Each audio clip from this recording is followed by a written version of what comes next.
स्वच्छ भारत अभियान आणि कचरा व्यवस्थापनाच्या मोठमोठ्या घोषणा होत असताना कळगाव बदलापूर नगर परिषद क्षेत्रातील अनेक गृहसंकुलांमध्ये कचरा वर्गीकरणाचे नियम केवळ कागदावरच मर्यादित राहिल्याचे चित्र समोर येत आहे.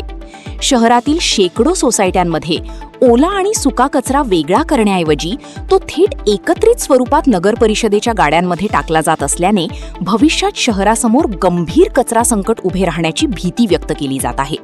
नियमांनुसार मोठ्या गृहसंकुलांनी स्वतःच्या आवारात ओल्या कचऱ्यावर प्रक्रिया करणे बंधनकारक असतानाही प्रत्यक्षात अनेक ठिकाणी हे प्रकल्प बंद अवस्थेत असल्याचे दिसून येत आहे. अनेक बांधकाम व्यावसायिकांकडून भोगवटा प्रमाणपत्र आणि पर्यावरण मंजुरी मिळवण्यासाठी कागदोपत्री खतनिर्मिती प्रकल्प उभारले जातात. मात्र इमारतींचा ताबा रहिवाशांकडे गेल्यानंतर हे प्रकल्प पूर्णपणे बंद पडतात आणि संपूर्ण कचरा नगर परिषदेच्या यंत्रणेवर ढकलला जातो. या प्रकाराकडे नगर परिषदेच्या आरोग्य आणि स्वच्छता विभागाकडून दुर्लक्ष होत असल्याचा आरोप नागरिकांकडून केला जात आहे. नियमांचे उल्लंघन करणाऱ्या सोसायट्यांवर कोणतीही ठोस कारवाई होत नसल्याने कचरा व्यवस्थापनाचा प्रश्न दिवसेंदिवस अधिक गंभीर बनत चालला आहे. काही महिन्यांपूर्वी नगर परिषदेचे लोकप्रतिनिधी आणि अधिकारी देशातील सर्वात स्वच्छ शहर म्हणून ओळखल्या जाणाऱ्या इंदूरच्या अभ्यास दौऱ्यावर गेले होते.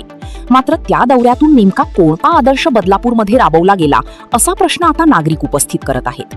शहरात कचरा वर्गीकरणाची सक्ती, दंडात्मक कारवाई आणि प्रभावी अंमलबजावणी झाली नाही तर भविष्यात डम्पिंग ग्राउंडवरील कचऱ्याचे ढीग, दुर्गंधी आणि साथीच्या रोगांचा धोका अधिक वाढू शकतो.